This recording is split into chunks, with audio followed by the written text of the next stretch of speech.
Welcome to John Teaches Sean About His Brain, the podcast where I, Sean, embark on a journey to understand what's happening in my own head. Spoiler alert, I have no clue, but that's precisely why we're here. In each episode, I explore questions about the brain that I believe will resonate with all of us. Like, why can't I turn my brain off at 3 a.m.? Why my memory only works when it feels like it, and why my brain seems to betray me when I need it most. Listen, I'm not a scientist. I'm no expert. I'm just a guy looking to unravel the mysteries of my own mind. Fortunately, I happen to know a cognitive neuroscientist who is an expert in the brain, and I get to ask him all the questions I want.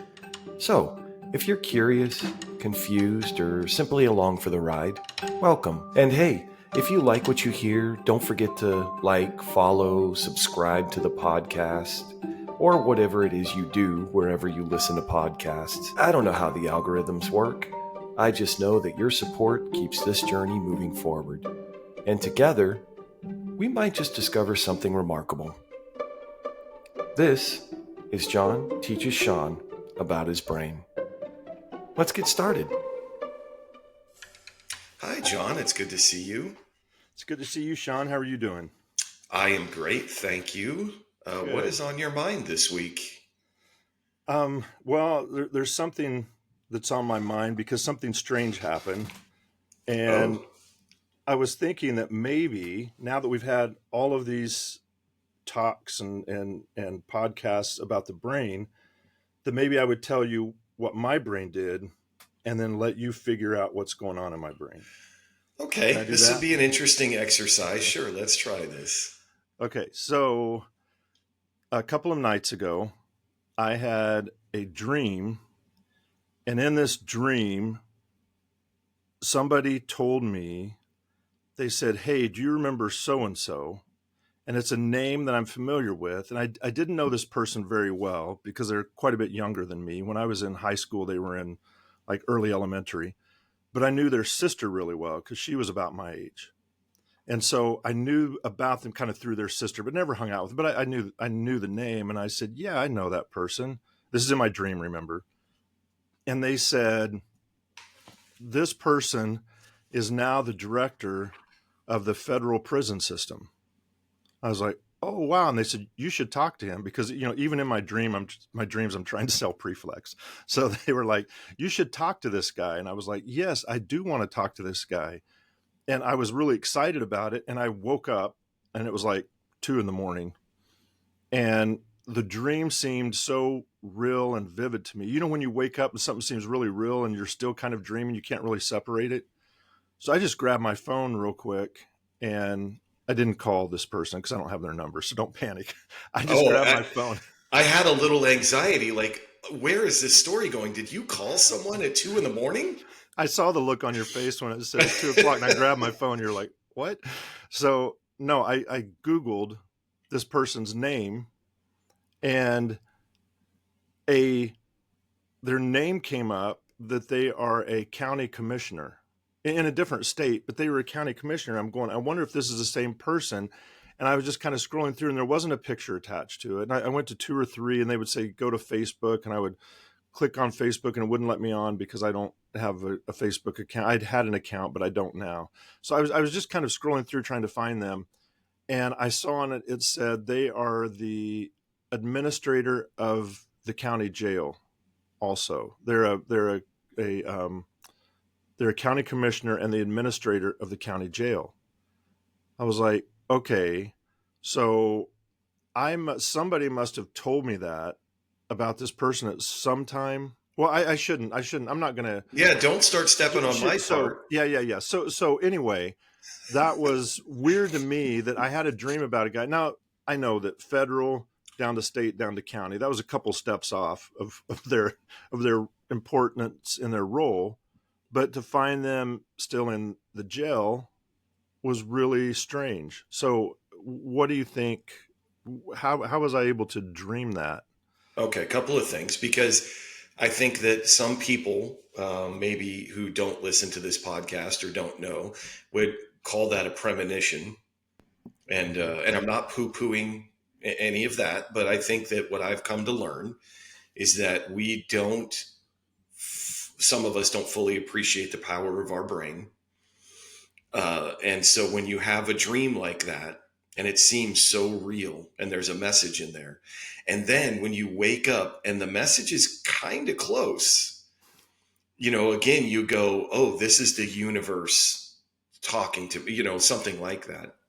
And that may be, I'm not professing to know, but I feel like, staying on point to this podcast and your question, I would offer that somewhere you read something, heard something, something came across that you didn't, I'm putting in air quotes, pay attention to, because we've talked about, attention and where you put it, but your brain picked it up.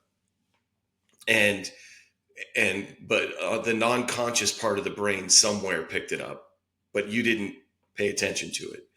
And so now in dreaming, whether you were stressing about preflex, selling preflex, whatever that anxiety was, when you go to sleep and your brain is trying to kind of get you prepared emotionally for things you might face, this comes across. And I still want to get somebody on who knows about dreams and about, all of that, but because why the density of or not the density, but why you feel like something is so real, where other times you have a dream and it's like, you wake up and go, I know that was a dream. Mm-hmm. But I can't speak. The one thing I can't speak to is you reaching for your phone, and what I imagine the power of that dream how real that dream felt, to have you then wake up and then physically do something about mm-hmm. that dream. But so I can't. I didn't know he was the head of federal correction system. Right. I've got to look this up. But that's what I mean, is having a dream be so powerful, so strong. Yeah. So why did I connect his name to that? Because I think that you heard somewhere, somebody, I'm saying you heard, but maybe you read it, or you saw something somewhere or heard something somewhere, but didn't pay attention to it enough that it was in your memory, right? Like working memory didn't move to short-term memory, it didn't hit. Because I know I'm not explaining it as well as you do. That's the point of this podcast. But I feel like as information comes in to our senses through your ears, your eyes, all of that, it comes in. And if you don't devote some attention to it, it just dissipates. It just goes away. But it doesn't really go away, right? It's like it's back there somewhere. And back there meaning it's somewhere in your non-conscious brain. But this is where I'm now way over my skis on this. But if you try to pay attention to it and recall that information, I don't know that you have the ability to do that. So that's where I'm probably now stuck. Well, I think you did a great job. And I don't know if you can imagine yourself a few months ago, but coming up with this good of a description, I'm really impressed, because you're right on target. And so somebody might have said in passing, hey, have you heard from so-and-so lately? He's now the head of the jail system in a county, da, da, da. And I go, oh, really? But I don't really lock into that message. Like I heard them say it and I acknowledged it at the time, but it wasn't like, whoa, wait a minute. You mean so-and-so is in charge of it? Because then if I'm processing it deeply like that, I'm more likely to remember it. But if it's just like so-and-so's doing this, you're like, huh, that's interesting. And then you go on. But then, there's networks in the brain, there's associations, things get tied to other similar things. So one of the things dreaming does it goes over something that you've done the day before, which was planning. I was this weekend trying to write out a way to improve sales or jumpstart some sales and things like that around preflex. So that was on my mind. So now I'm going over that in my dream, in my sleep, and that association network between prisons, jails, sales, all of that, probably click something to say, oh, this person is related to that in some way. Yeah. But So, yeah. can I, if, and I doubt this is what happened, but here's what's happening in my brain right now Mm-hmm. is imagine you're in a group setting, like a party or just a get together or whatever. And I'm standing there, and let's say, to make this more impactful, I'm at my own house and I have a group of people over, Mm-hmm. and and I'm looking across at somebody who is doing, like, I'm afraid they're going to spill a drink or they're doing something, and I'm like, what is going on over there? And then someone right here says, hey, did you hear about such and such? They're now doing this or that. And I go, oh yeah, that's awesome, but I'm focused on what's going on Mm-hmm. over there. Yeah. So technically, again, that information hit my eardrums, vibrated in a certain way, made it, but I acknowledged it, Mm-hmm. but I was not paying attention, because you can't divide your attention that way. I've learned that. And so even though I heard it, and I acknowledged it, I'm really paying attention to that person who's about to spill a drink on my Mm-hmm. table over there. And to your point, but then later, much later, it could be months later, I'm having this dream where I have some anxiety about, or I'm having some thoughts about how to make something happen, and then that thing pops up, and I Yes. and but is that a memory? Well, yeah, it would be a memory, but it's not always with dreaming. It's not always, because weird things happen in your dreams that Yes. haven't Yeah. happened to you before. It's things start to get it's this is a way I understand dreaming. And you're right, it'd be great to have a dream expert on to talk to I us. know. I've But reached out to a couple, but I haven't heard back. really, We got to okay, get this podcast bigger. we got to Anyone grow it. listening, hey, we need, if we get this bigger, there's a guy, I won't name him, but his specialty is lucid dreaming. Oh, I love that topic I and because I've sent him a couple emails and he hasn't responded, so I'm leaving him alone. But I would recent love to get studies him. recent studies suggest lucid dreaming is a different level of consciousness. It's another type of consciousness, I'm so I would fascinated by love this. to talk to somebody about that. Yes. Yes. So but in your dreams, different parts of your brain are activated. It's going over things from the last day, but it can activate things that tap into networks that you haven't used for a while. And so these different thoughts and things can come up. And then remember, the conscious awareness system is always trying to make sense of things. So it tries to put things together. So it's not always just a memory. It can be some really wild things that you dream about because all of these things are getting put together. But Can how I? you just, yeah. I'm sorry, because something just popped into my head. I gotta. This episode isn't about dreaming, by the way. I have other Okay. questions in mind, Okay. but when I was a police officer, I had a recurring dream, so to speak. But in the dream, and it's not, I wouldn't call it a nightmare. And again, I know you're not a dream specialist, but in the brain, in my dreams, I would be dealing with someone, and nothing that I did worked. Like physically, I couldn't control them, and maybe this is too honest, but in my dreams, I would take out my firearm and shoot at someone, and it I would miss them, or it wouldn't work. Like, it just didn't work. Hmm. Hmm. And I nothing that I did in the dream worked. Hmm. Yeah. And I feel like now, looking back, it's like, obviously not, that's not real, but I feel like my brain was working through kind Hmm. of like how to deal with situations when things don't work, not shooting at people or shooting people, Right. but Yeah. That's, well, and in your dreams, you do very wild and aggressive things you would never do in real life, yes, obviously. I had a similar hopefully, dream. yeah. It was always a bull, like in a pasture, a big horn, like the bulls you ride in rodeos. Hmm. Was I would just be walking somewhere and I would just glance over and it was looking at me with its head down and it would come charging and I couldn't run from it. And it was always, I was trying to throw my weight in between its eyes and its head and grab its horns. And it was always pushing me and I was trying to hold it off. And I would dream that over and over. I haven't dreamed that in a while, but I think it's that same kind of thing. It's a problem. I couldn't get away with it from it and I couldn't really stop it. I don't know. It was strange. So it sounds maybe Yeah. similar to what we Yeah. do need a dream specialist to I interpret know. those dreams. I honestly, I'm trying. I'm going to find somebody. I'll find Okay. somebody. But Okay. again, my plea to the listeners to try to help us here. If we can get some traction, we can attract some high profile guests to talk about some of these things. Yes. Yes. We need to do that. So now I loved your explanation of what happened in my Thank you. dream. So don't get upset with me. Don't be mad. But I couldn't imagine doing that, by the way, I'm being mad at you. I'm gonna tell you the rest of that story. Okay.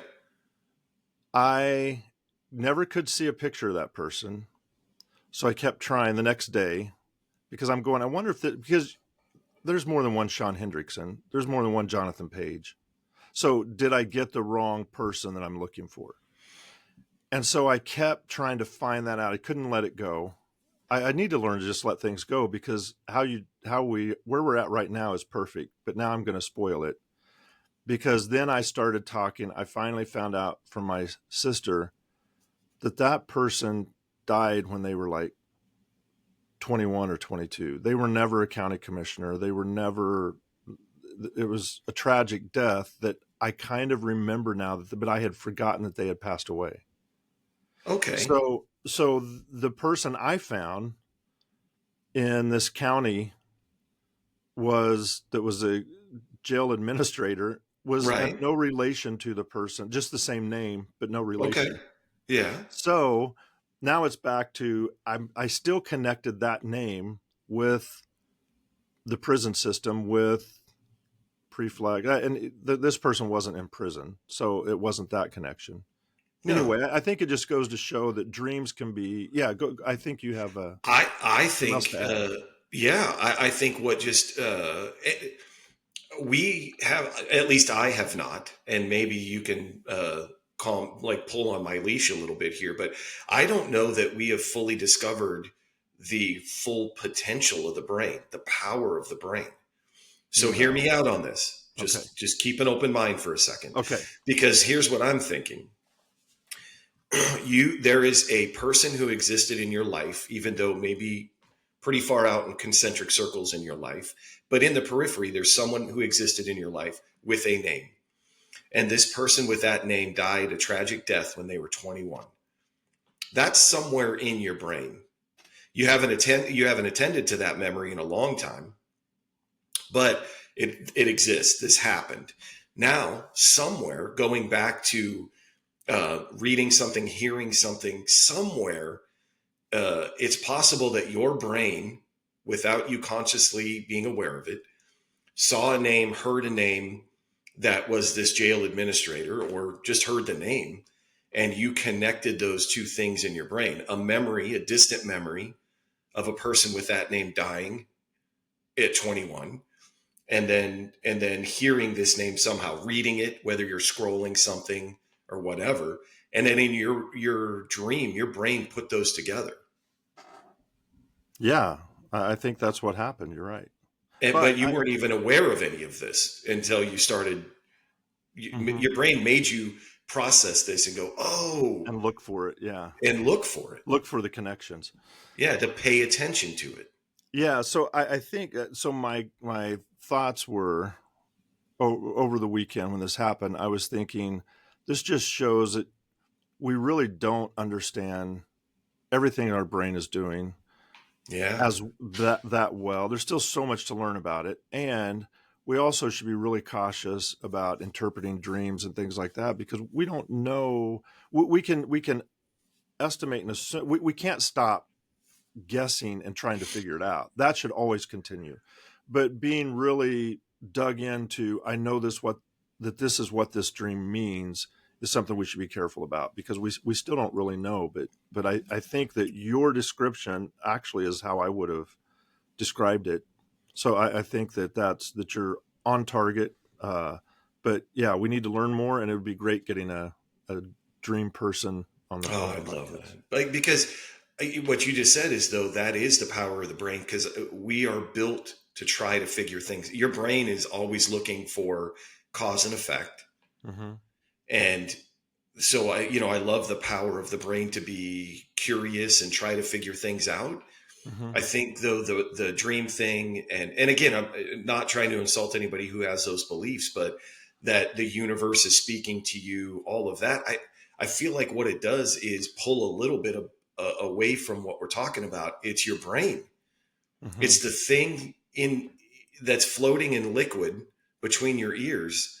That's the fascinating. That's the powerful thing Hmm. that is sending you these messages that some people might attribute to the universe or fate, kismet, whatever. I think a lot of it is just it's how powerful your brain is, Absolutely. Yep. and that's what I'm. And so the last thing I'll say about this is your comments were like very nice to me about, I can be taught contrary to what most of my high school teachers believed, but I would also say contrary to maybe what you believe. You're just such a good instructor. It's only taken you like it's less than 15 episodes to teach me what I need to know about the brain. So, Yeah. so Maybe. I think this is it. We're done. The podcast is done. It's over. Yeah. I've learned. No, sorry. What I seem to be saying this a lot, as a matter of fact. So I need to examine my words, but I try not to double down on topics, right? Because there's so much to get to. Hmm. But last week's episode really just there were a couple of things that you had mentioned in there, but time constraints or just because of the way it flowed, we didn't really get to. And it's been gnawing at. One of the things has been kind of bugging me this week, so I got to get it off my chest. I want to talk more about vision, if we can, Okay. Yeah. Oh, I'd love and to. but specifically, oh, now you're going to make me try to remember. But it was about color blindness, cortical Cortical color blindness. cortical color blindness, Hmm. and so you had mentioned that as like an example of something, but we didn't go into that Hmm. for my purposes. We didn't go deep enough into that. So I Yeah. want to I want to talk more about that, but I also feel like we need to talk a little bit more about just the system itself, right? So here's what I have, and then we can go from there. You can help me kind of flesh this out, Okay. but light reflects off surfaces and hits my eyeball Hmm. as energy. As what kind of energy? Electromagnetic, or you could say Electromagnetic, because there's physical wavelengths. energy. Hmm. There's wavelengths of light. Yep. I like Well, physical energy wavelengths of energy, and in a certain range is light. But yeah, because let's we were use talking about physical. the way that reptiles can see, Hmm. the way that I don't know that we talked about owls, the way that owls can see. I would love to talk about that. Yeah. Okay, well let's. I'll come back to owls because Yeah. I'm interested in Come that. back to owls. But physical energy bounces off something and hits my eyeball, Hmm. and that energy then gets converted into neural energy, Yes. By the receptors, which are cones and rods. cones and rods. Yep. Okay, and then that information, then that neural energy travels down the optic nerve, Yep. and that goes to my 85 to 90% of that, or yeah, 85 to 90% of that goes to my visual cortex. Of what your eye is processing. Yep. Yeah, 8 to 10% of that goes to Hmm. my fear center. We don't need to. I feel like I got that. But then, Some of it goes to an internal clock. oh no, That's I just opened and up a new can of worms. maybe like Okay, 1 or 2%. So goes to that an to an internal clock. yeah, and that's what resets your body, your circadian rhythms. And so yeah, so they've done studies with people where if you take away all light, you put them in deep in a cave somewhere where there's absolutely no light. Yeah. Our human body runs on a clock of, I think, like 25 hours or 25 and a half hours. So this part of the eye resets that clock so that we're on a 24-hour schedule. And if you get away from light, you can't reset that clock, so then it runs. You lose track of day and night and stuff like that. Uh, that I'm not. That might have to be a different episode, and we're going to have to do 3 on vision. Because I'm That curious about like Alaska, right? There's a place in Alaska that's dark for however long, light for however long, but they have artificial light. And then I have questions about your phone, your TV, so many Yeah. things about Yeah, because this. it does affect that. Like if you're looking at your phone in the middle of the night, it can affect that. Yeah. Okay, But just a little bit of light can reset it. Like in Alaska, just a little bit of light can reset it. You even don't need a artificial full light. day. Uh, I think so. I think so. Okay. I think so. Okay. So there's different types of light you can get. I think that, yeah, bulbs with a wide range that emit a wide range of wavelengths, I believe can reset that. Yeah, this isn't something I've studied. I just know that but just in vision, that's where some of the information goes. Yeah, I got bogged down in this. So listen, Okay. physical energy hits the eye, Hmm. transduced into neural energy Yep. down the optic nerve, a Hmm. little bit of information to the internal clock, a little bit of information to the visual Yep. to the fear center, Yep. and then the visual cortex. Yeah, and there's the optic nerve. Actually, there's a stop along the way, and Okay. it's in the thalamus, which is right at the center of the brain, and it's called the LGN, the lateral geniculate nucleus. So it's in the thalamus. It goes to the thalamus, and then it was thought originally it's a relay center because then it goes from there right to the back of the head to the visual cortex.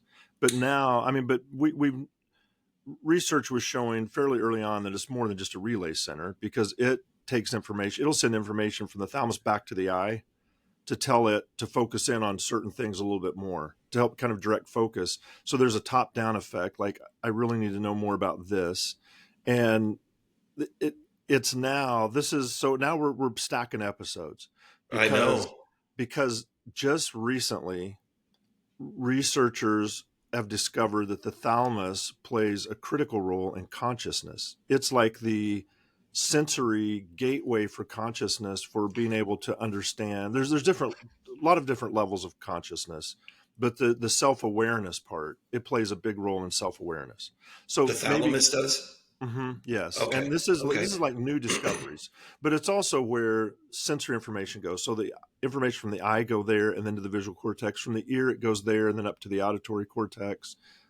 Movements go, touch the haptic sensations go there, and then to the somatosensory cortex. So it's like it was thought to be kind of a sensory relay center, but it does a lot more than that now. So I'm getting it bogged down now, but that's Not at the all. optic nerve to the thalamus, and then the thalamus to the visual cortex, which is at the very back of your head. Yes. Uh, okay. I'll stay on the track I was on because now I'm fascinated by three other things you just said. But that information goes to the visual cortex, and the visual cortex starts building a representation of the outside world. Yes. We're, It starts. It starts yes, identifying. Yeah. It starts it starts identifying. building a Yeah. representation. Okay. Hmm. Um, and so where then is when we're talking about cortical color blindness, Hmm. is number one, is that in the visual cortex? It's in. Yeah. It's just outside. So there's different parts to it. V1 is the first place that your cortex, the wrinkly part of your brain, receives input from the eye. It's V1, so it's visual area 1. Okay. But there's V2, V3, V4, V5. There's other that just kind of there's other little areas adjacent to that because visual processing takes up the largest part of our brain than any other type of processing, than any of our other senses. Then I mean, just our brain is highly visual in processing information. Right. Makes So sense. there's a lot of areas connected to that relate to it, and in fact, there's a couple of pathways from the visual cortex that this image is just being built. It goes down a couple of different pathways.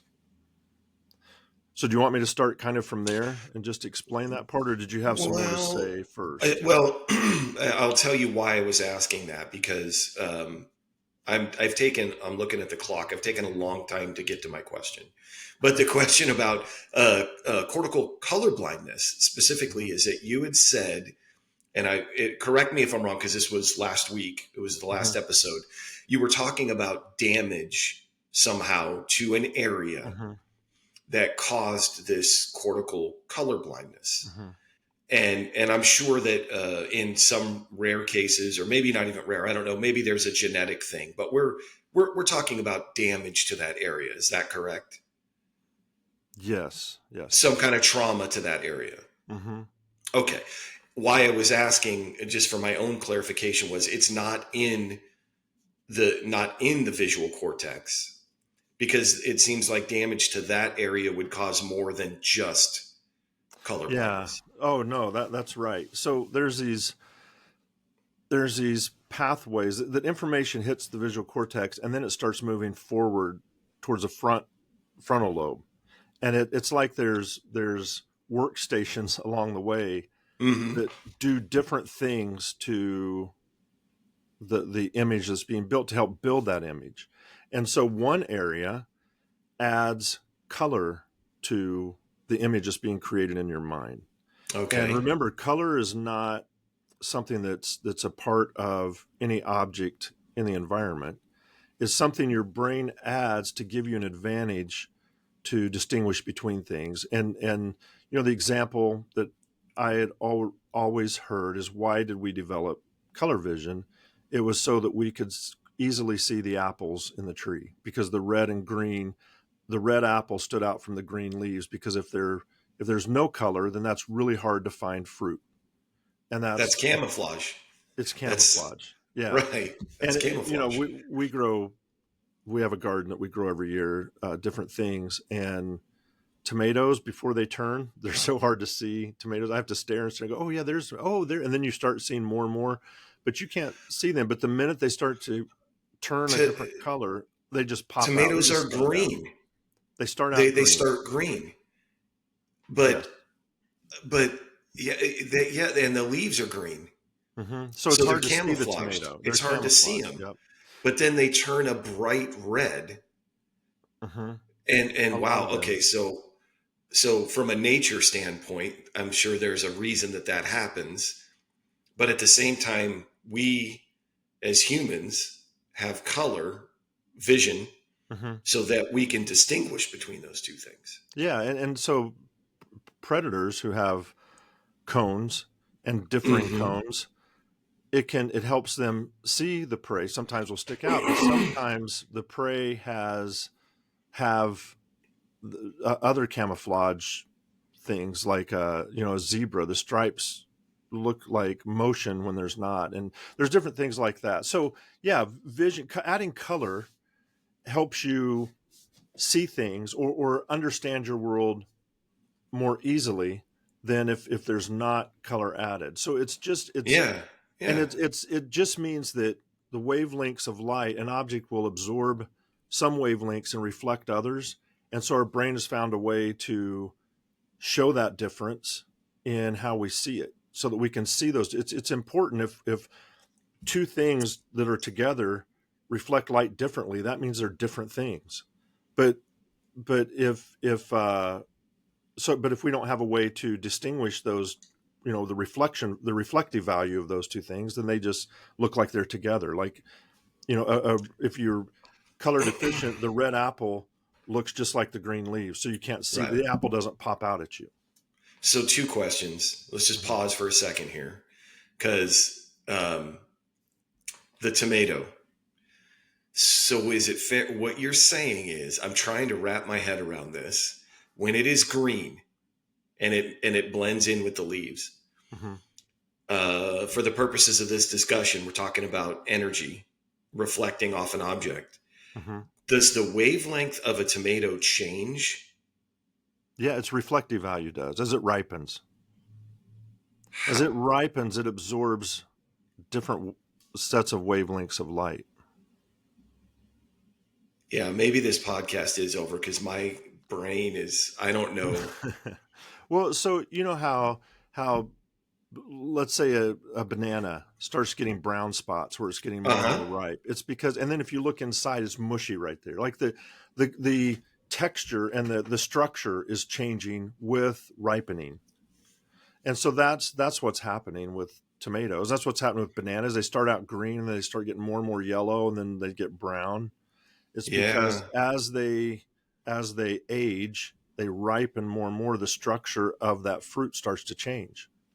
But I guess I always say the color changes, but it really, the color doesn't change. The wavelength, what it reflects changes. But How it reflects changes. but your brain Right. interprets that change in wavelength as a change in color to make it really easy to see and spot and understand. Got it. But Yeah. again, going back to like breaking my brain as you do, the color of an apple isn't changing. It's As it actually the ripens. reflective. Yeah. Yeah. Well, Okay. Hmm. yeah. See what I mean is like what we are seeing in air quotes Hmm. is changing, but what we're Hmm. seeing is not color. We're seeing a different reflective value. That you have to be really careful with that because Okay. the wavelengths of light create sensations. Hmm. So our sensory signals are changing, but then our brain creates a perception. So our eye receptors take in sensations, and then our brain uses those sensations to build perceptions. And our perceptions do have color.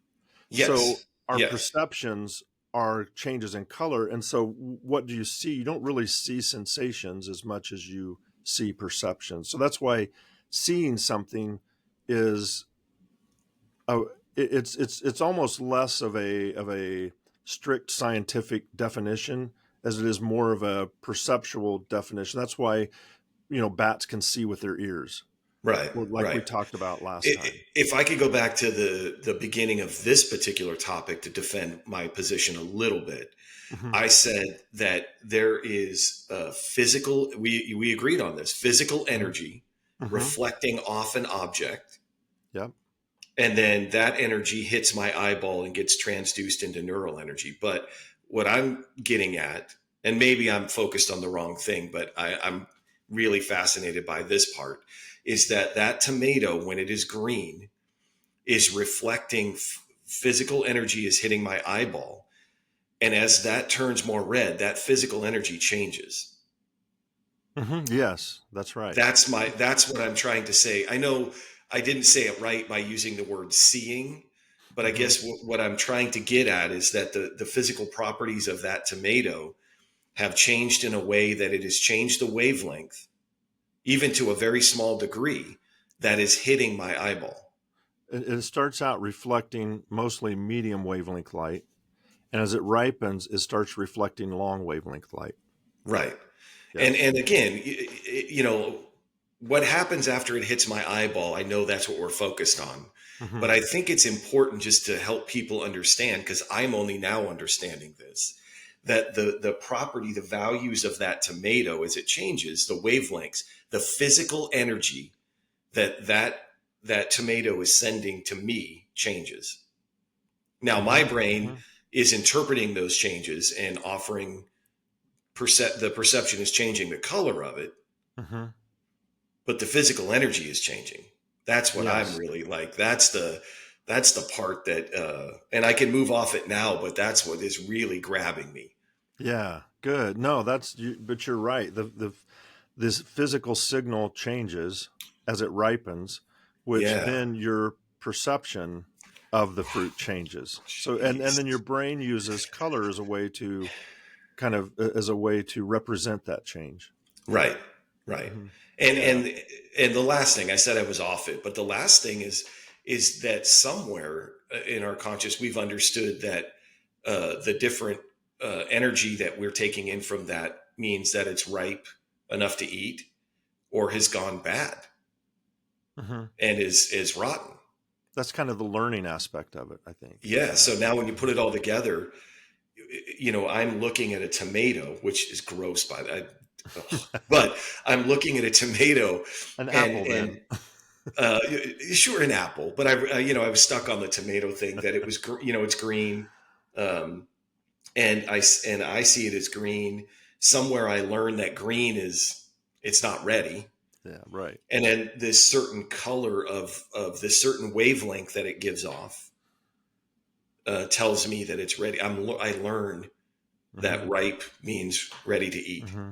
Hmm. Yeah. Yes, Okay. and the area of the brain that there's a specialized area in your brain that adds that perception of color. And Okay. so now you've got the physical energy, Mm-hmm. wavelengths of light that hit your eye. And then as your brain is processing that and building the internal image, some of the information at some point flows through this area of your brain that adds color to that. And if that is damaged, then, and it can be congenital, like you said, it can be because you're born with it or there's genetic reasons or whatever. But most of the time, because, and I think this was an earlier episode, like a few episodes ago, when I said that if you ask somebody who has cortical color blindness what color of football is, they'll go, it's I don't really know, because they're trying to remember. So your brain, when you remember something, your brain creates an image of that football, and then you can tell what color it is. But because when you're imagining something, it uses that same machinery to build that image, and you can't tell what color it is. But you might be able to, you would know that snow is white because Snow White, or white is the driven snow, or you would know that envy is green because people say they were green with envy. So if there's a linguistic tie, then Right. you know what something. But if you just ask them what color something is, an object, they won't know because they can't build that internal image, and that's because that area that adds color is damaged in some way. And since it's not a problem with the eye, the wavelengths of light are still hitting the eye. Those cones are still active. They're still transducing the light into that physical energy into neural energy and sending that signal. But when it goes through that cortical area that adds color, color doesn't get added. So it's known as cortical color blindness, because now we talked about when people say I'm colorblind, they're really probably color deficient, like red, green color Yes. deficient. This is true color blindness. They don't have any color. They can't perceive any color. And two things. The reason that I asked about congenital, or some genetic defect or whatever, is because I feel like a child born with some abnormality in their in this area, right? That they are born and they have never seen color ever. They just, the world is gray to them. Right. Yep. Versus a child who's born with not normal, but it's operating as it should. And then let's say they've gone 19 years in the world seeing color. And then something happens. They're in a vehicle collision. They get hit in the head. I don't know what would be the right representation, but they take some trauma to that particular part of the head, and they now have cortical color blindness. Mm-hmm. So do you see what I'm trying to kind of illustrate the difference between, you go 19 years, and if you ask that person what a football looks like, they would be able to remember it's brown, right? Or no? No, that's the point. If you have cortical color blindness when you're 60, you Yeah, can't okay. remember the colors of things because your memory Really? uses the visual system to recreate an image, unless you've tied a color with like linguistically tied it Right, with right, right, the. right. Yep. That part I understood, but this is what I really needed you to kind of teach me, is that my assumption is, and again, I fell right back into old habits, that memory is like a video you watch or a file Yeah, card you pull out. But what yeah. you're saying is, I think, listen, we're 42 minutes in, and there's been a lot of important information for me. Again, this is for me. But what you just said might be the most important part of this whole episode. And I want to really kind of like drill down on this, is that when you ask me what color is a football, Mm-hmm. and so now, and let me go a step back because I'm excited. Let me calm down. That I'm 30 years. I've gone 30 years. I've seen the world in color, and then I take trauma to the head, and I now have cortical color blindness. That's what we're setting up here. Mm-hmm. For this person, now you ask this person, what color is a football? they're going back, and their memory is trying to create a representation of what a football looks like. And Hmm. in that process, the brain uses color Hmm. in the memory. Typically, because it Right. recreates that image. So then you kind of look at the image in your head, unless you have them memorized, like you have your multiplication table memorized, that a football is brown and a da da da is whatever, and an apple is, Right. but But people don't when remember you're stuff that way. asked when you're asked anything, I mean, we're talking, forget about football. When you're asked a color of anything, Hmm. what color is a marshmallow? Hmm. Your brain is starts putting together what a marshmallow looks like. And Did in you that process adds color. did you see, like, if I say what color is a marshmallow? Do you see a marshmallow like in your mind? It Yeah. just pops right. It pops right up, Yeah, it's the shape of it. I was going to say, I don't know. It's not rectangle. I don't know what shape it is, but I can see it. like a And I see cylinder. it being Yeah. a cylinder, and I see it being white. I Hmm. see all that. And again, I was bragging about how much I've learned, but dumb. Just I imagined that marshmallow picture that popped in my head is it. That's the picture, and Yeah, it's that is not. still What there. It's happened always is there. that's what I mean is that Yeah. my brain went in and pulled out a memory of a marshmallow and showed me a photograph essentially of what a marshmallow looks like. Hmm. But what you're saying is so much more intricate than that. You ask me, what does a marshmallow look like? My brain starts just putting together shape, color, all of the stuff that goes with it's not a picture. My brain builds that representation. Yep, that's right.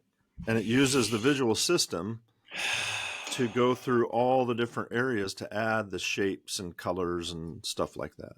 Right. And so now someone who through trauma has cortical color blindness. Now, oh my goodness, this might take us 3 hours. When you ask me, I have cortical color blindness through trauma, and you ask me what a marshmallow looks like. Hmm. Will my brain, I'm assuming, will create the shape, all the Hmm. same stuff with just no color. Yep, it's just grayscale. I don't. Anything I ask you about is grayscale now, Right. because that part of the brain that adds color is damaged and can't add color. So I There's can a have shape and depth. I can have everything, just no all of color. those things, and then you're with your eyes open walking around. It's that same thing. And so Right. that's what your memory is that same thing. You can have depth, shape, spatial information. It's just all in grayscale. And And again, there's I a think I was faltering on the memory part, the picture part. yeah, And I that because understand now that's not how it works. no, but that's a powerful a powerful analogy, is the picture or the file cabinet, because that seems like that's how it should work and it doesn't. And that's why we get so stumped on things, because it's not how stuff works. But there was a painter uh, who I'm pretty sure it was a motorcycle accident. I think this was in the 1980s, maybe, or 1970s, and developed from the accident cortical color blindness. And so then, I mean, he stopped painting. It made him so angry. He was so angry that he couldn't see his world the same as he always had. So he went Hmm. through bouts of depression and different things, but he eventually started painting again. And his initial paintings, he would try to get he couldn't understand colors, so he just painted kind of grayscale. But his images became very striking. It's Jonathan I is the painter's name, and his images were Jonathan very I. yes, his images were very striking because they would have so much texture and richness in texture and in depth and things like that. Like there'd be like an orange, and it's an orange because of its shape and the little, the texture of it and how Yeah. it's sitting, the way he would paint it and the light on it. Everything was perfect except it was all grayscale. And then eventually he even got away from grayscale because he said that was disturbing to him. Trying to paint in grayscale, it still bothered him. So he only painted in black and white. And then those images became very stark. And it was just, but that's the way he ended up painting, his pictures from that point on. His his paintings from that point on were in black and white. It's just really fascinating because of cortical color blindness. Yeah. How frustrating that must be for Hmm. specifically a painter who deals Hmm. in color. I know. You're used to seeing things and then interpreting them and putting them on canvas. So you see this beautiful sunset with like trees, and then you try to go, or you see this fruit bowl and you change the lighting a little bit and you try to really bring out the colors of the fruit. And then, Yeah. you spend your life looking at and understanding colors and how to use them. And then bam, you're in an accident and you can no longer see colors. Yeah, it's frustrating for anybody, but I imagine Yeah. especially for an artist. I mean, I So, got frustrated today because you've taught me about memory for 3 months now, and I just completely bungled how your memory works. So in real time, everybody gets to watch me do it. yeah, It's frustrating. no, but it's understandable.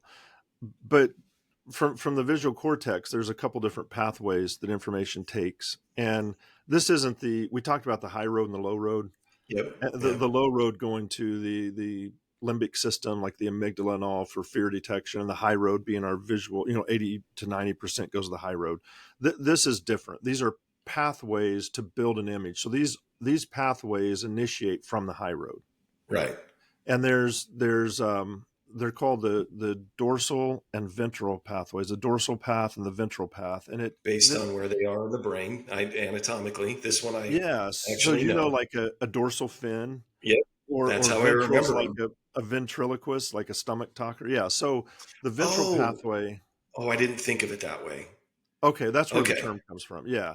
So because if we were on all fours like non-human animal, most non-human animals, that makes more Yeah. sense. The bottom is the ventral and the top is the dorsal, where the dorsal fin would be. And No, I know. I think of sharks. I yeah, just sharks, perfect. I just So picture a shark, and that's how I remember the pathways, ventral okay, and keep so going. the dorsal path, like the shark's Hmm. back, the shark's fin, the dorsal path was known as the where, also the where pathway, but then it kind of became known as the how. That describes it better, and but it tells us where things are in space. It's about spatial location and how things are related to each other, how close they are, how far they are, where we are related to them. But the how part includes that, but it's how we interact with things. It helps us understand how to interact, like how to catch a ball, where to move our hand to Okay. catch the ball. So it's the how pathway. And then the ventral, which kind of goes down closer to our ears, from the back of the head towards our ears, is the what pathway. It helps us understand what things are. So it doesn't matter where they're located, it's what are these things. And so that's kind of the pathways that once that neural energy leaves the eye and gets to the thalamus and V1, it kind of follows these two pathways. And I know I've mentioned before the fusiform face area, the FFA. It's because it helps us identify faces and recognize people and say, "Oh, Hmm. that's Sean. I can see him."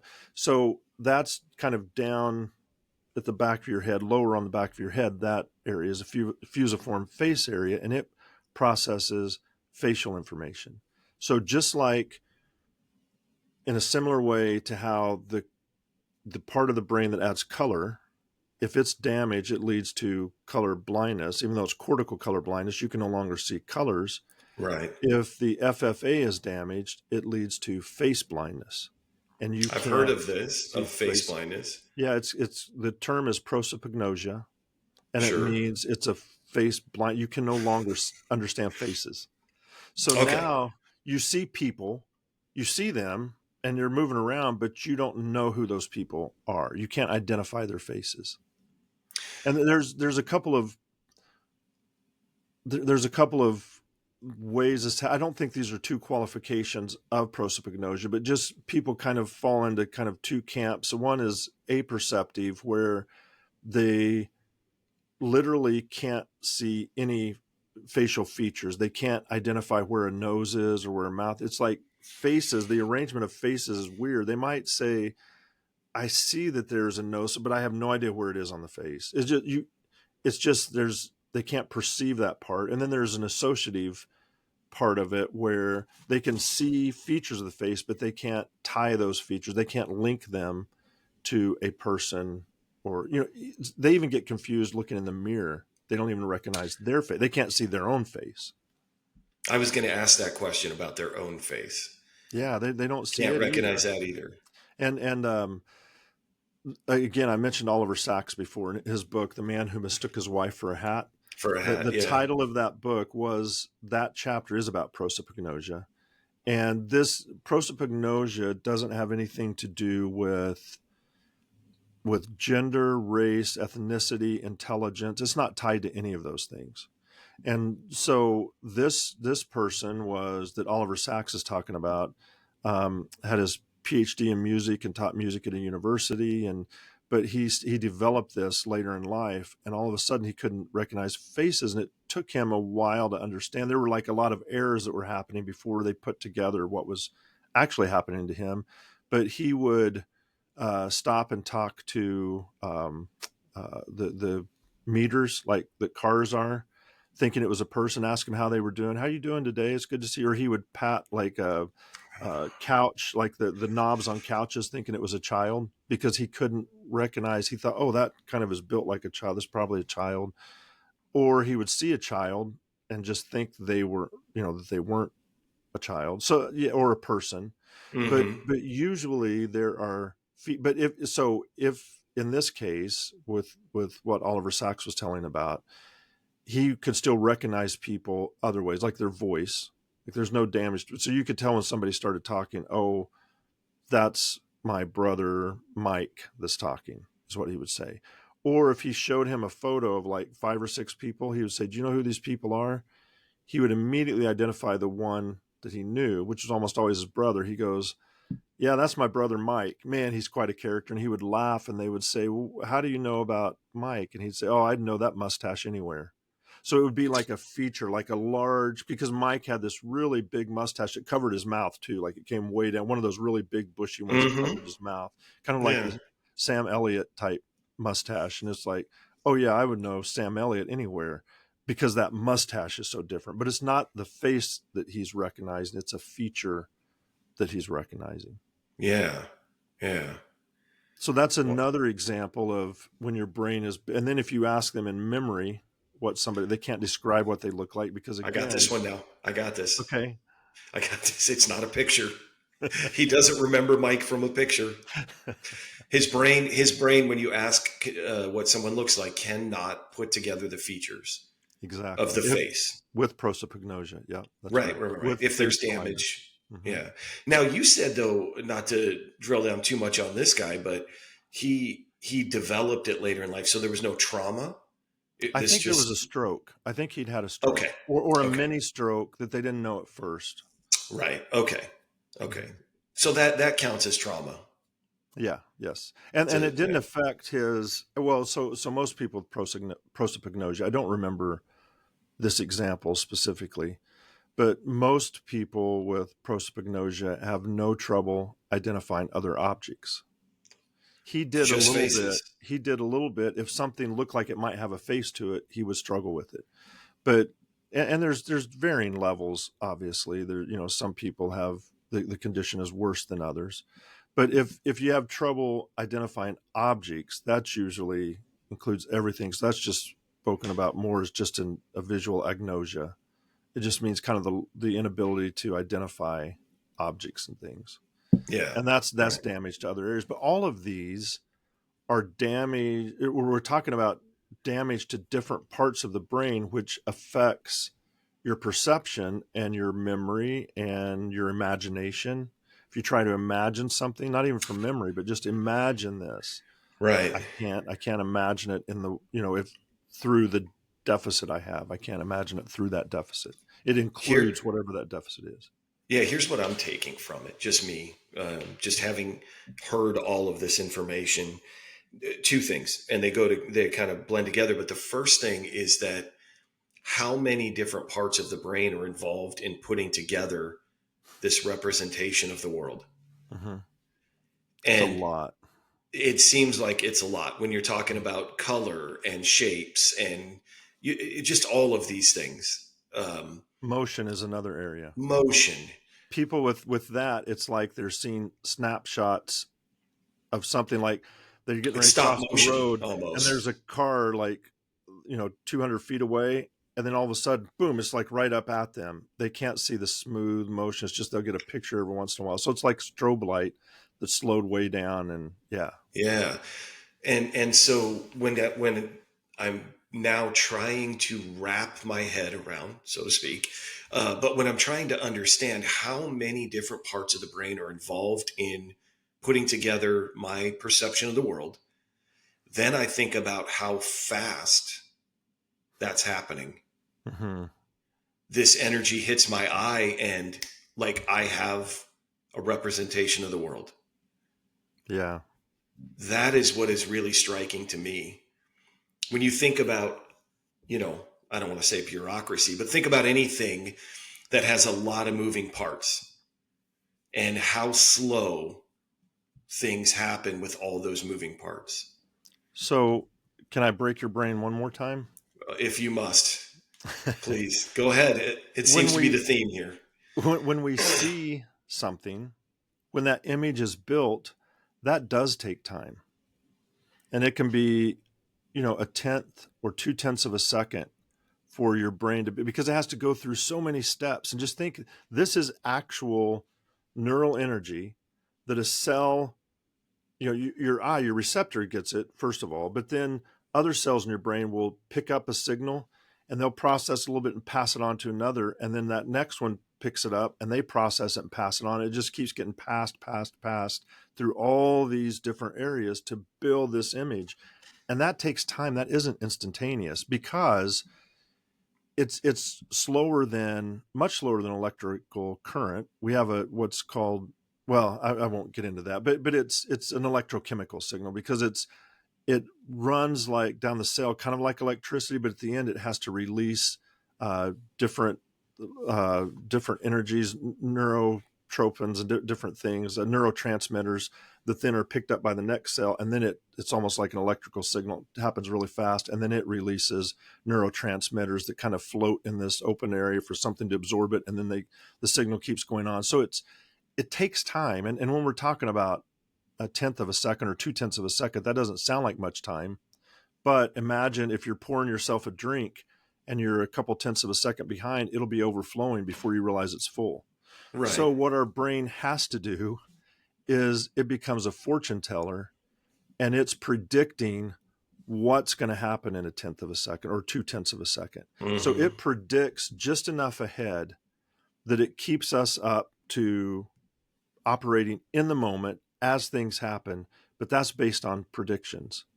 And you can't really tease that apart until you get into a laboratory where you can control things, where predictions don't work anymore, and then you see how the brain slows down, and you can actually feel it when you're in studies looking at processing speed in a laboratory. You can feel yourself behind all the time, like you're always behind. And it's a weird feeling, because but in the natural world, things run a certain way all the time, so the brain just always predicts, and it keeps it up to speed, operating like in real time, when it can't really operate. It's just that the tenth or 2/10 of a second behind just confirms, so that it knows later, yeah, that was right, so keep doing whatever you're doing. And Yeah. if it starts to get off a little bit, it'll make adjustments, but it's always checking itself to make sure that it's estimating and guessing and presuming and all of that in the right way, so that you can stay caught up in real time. Oh, so I'm going to lose some fans here, but I just want to. So I'm thinking I about hope you Major don't League. lose any. Well, we have like 18. I don't Yeah, know I don't want to lose too we can many. afford to lose any, but I'm thinking about Major League Baseball, Mm-hmm. and I'm thinking about a batter standing in the batter's box, and Mm. there is a person standing on the mound who can throw. Think about the size of a baseball. It's Mm-hmm. pretty small, right? Yeah. And that thing is moving 100 miles an hour, Mm-hmm. 100 miles an hour over 90 feet. Mm-hmm. I want to let that sink in for a second. When I am looking at the ball, I'm at least a tenth of a second behind what that ball's doing. So when I said I was going to lose fans, Ted Williams always claimed he could see the stitches on a baseball. but he can't. I mean, we can disprove that right now by what you just said. And again, if I lose fans over that, I'm fine. We'll be down to 15 or whatever it is. But in all sincerity, there's no human being who can stand in the batter's box and see a 90-mile-an-hour ball moving at 90 miles an hour. That detail. So what they would see a prediction of where the seams might be. Right. Yeah, That they're is the predicting point. because they can also batters and man, it just if you do something a lot, your brain helps you do that even better. Like Right. if your brain is saying, is this what we're going to be doing? Is just watching these little baseballs fly by, then let's really start processing this. Let's devote more space and area to processing and to estimating, and it can get really good at that. So Yeah. now it's been estimated. They've seen enough pitches that and the brain will pick up, the non-conscious, the back channel, which is the non-conscious brain, picks up cues that you're not even consciously aware of. So maybe the angle of the arm or how the hand is rotating, they Mm-hmm. can estimate. But again, by the time the hand rotates and throws it, by the time the ball, by the 1 to 2 tenths of a second, it's already hitting the catcher's mitt probably. Yeah. I don't know how long, but yeah, it's crazy. And so the cerebellum that's at the very top of the brainstem, it looks like cauliflower underneath your brain, kind of. That is the Mm-hmm. area that really plays a big role in predictions, predictive behaviors. So, like you mentioned, baseball player or like a hockey goalie, their reactions. They start to react and move just on as a shot starting to come in. They're already telling their brain's already saying because they have to stay ahead of that. Oh, and that's yeah. So prediction wise, you said height of the hand, angle of the shoulder, all those. But that's why the pitcher puts the ball behind their back before they pitch, Mm-hmm. because you could also tell by the way they're gripping the ball, how many Mm-hmm. fingers are on it, where they are, what pitch it's going to be. Or they'll hold it in their glove where In you the can't glove, see it. they're So hiding the they ball hide it as until long as they they release can. it. Mm-hmm. Oh my goodness. Mm-hmm. Yeah. Anyway, I apologize to any Ted Williams fans when I said he couldn't see the laces, but I Maybe think the ball was going a lot slower back then. not that much slower. Not Okay. he still couldn't Okay. see the laces. But Okay. I like what you said in trying to keep our audience happy. Yeah. But that he actually could see a representation maybe of Mm-hmm. where the laces would be. Mm-hmm. His brain had seen enough that it could predict where the Yeah. laces would be, probably. We'll go with that. Sure. Okay.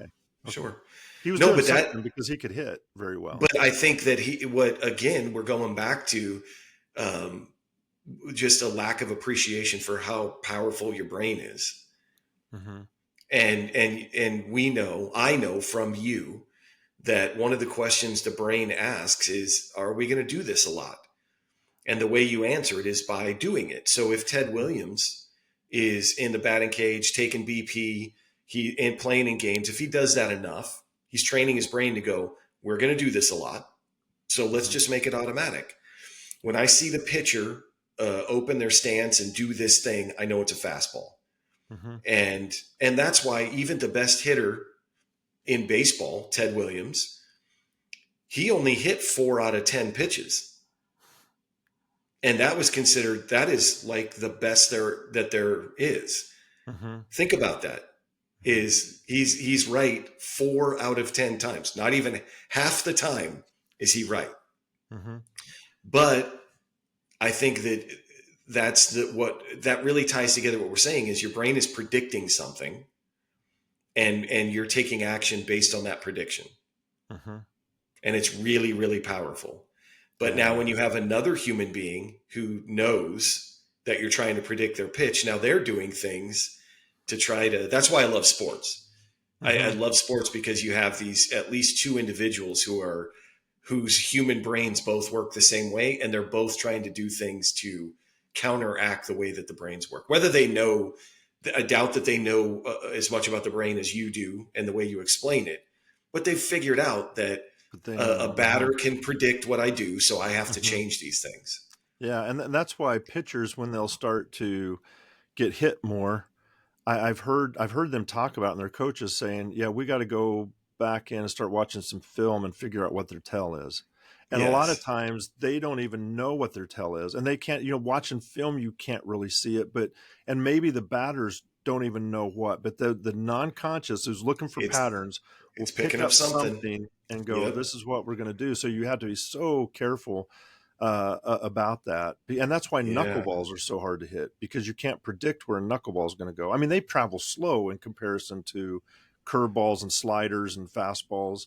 Like they're at 70 miles an hour versus 95, and sometimes even slower. Sometimes like Phil Necro's was like 48 miles an hour and 51 miles an hour, and nobody could hit it because Wow. you can't predict. Once you throw the knuckle, the air it's the air patterns that take it rather than the ball, cutting through the air. It moves. And I think this is my interpretation. I think the reason why people miss it a lot of times is their prediction is wrong. Like they Hmm. predict it's going to drop when it doesn't, and then they swing under it, or they think it's not going to, it'll drop and they don't know it will, and they swing over it. I think, and then they always like look at their bat and look around like, I hit that. Like, I think it's just their prediction I was like wrong. what you said. They look at their bat because it can't be Yeah, me. it It's can't got be to be the me. bat. What is wrong with this bat? Is this handle bent? Like Yeah, something's yeah. wrong. I love that. Oh, John, I try to be cautious of the, or at least aware of the time, but I've kept you way too long today. I appreciate you rehashing this topic because wow, if I didn't learn some of the things I learned today, I really I would be so disappointed knowing what I know now. You Um, really flexed your brain today. oh my You goodness, got to keep flexing it. That was good. I have to keep flexing, but I feel like I need to go take a nap. And I Yeah. wasn't tired That's, before we started, but mentally, I'll take physical exercise over this any day. But yeah. I really appreciate the information. I can't promise you we're done because the now I'm going to start calling it the ventriloquist system, The but Ventro. the ventral side of it, but also that little bit of information. You sprung this on me. That little bit of visual information Mm, going to time of day. hmm hmm It's scratching my brain a little bit, so I don't know that I can let that go. So And if you talk about sensory systems, even outside of vision, I could probably answer I could probably walk you through the answer to the question: if a tree falls in the forest and nobody's there, does it make a sound? But that's that's a just a bold teaser. statement, my I'm not friend. going any further than that. Okay. Okay. Well, John, thank you as always for the information, for your time, which is valuable, and I want to respect it. So I can't wait for next week. I enjoyed it. Thank you, and keep flexing that brain. You're getting good at it. I promise you I'm going to. So, Good. yeah, folks, again, I mentioned it last week. If you didn't hear that episode, we did start a website, johnteachessean.com. All our information, it's still pretty new, but as we grow and as any information comes out, um, we'll post it to the website. You can also get to the podcast through the website, but I'd encourage you to check it out. And if you go and look at the website and you have any suggestions, critiques, questions, you can hit us up on social media. We're on X, formerly Twitter, at John Teaches Sean. We're on Blue Sky at John Teaches Sean, and we also are on TikTok at John Teaches Sean. So I tried to keep it consistent. If you go to most social media platforms and go to John Teaches Sean, you should be able to find us. And then I don't know where you're listening to this podcast, we've also expanded into, we're on Spotify, we're on YouTube, we're on Amazon Music and iHeartRadio. I can't profess to know how all of those individual platforms work, but if you like the episode, like it, follow the show, subscribe to the show. And if you are enjoying this, if you like this, tell a family member, tell a friend, tell a coworker. If you love it, tell two, because I know that I try to be careful about my words, but I try to be funny a lot. But I do care that we have 18 listeners. Obviously, I'm paying attention to it.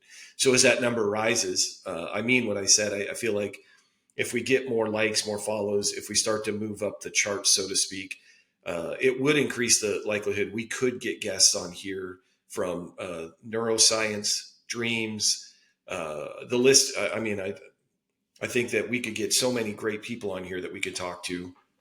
Um, and that's all for your benefit. So help us out, help us on this journey. I'm still having the time of my life, so I don't see this ending anytime soon. So if you want to help us out, like, subscribe, follow, tell people. Let's try to get this thing moving. And yeah, until next week, thank you and goodbye.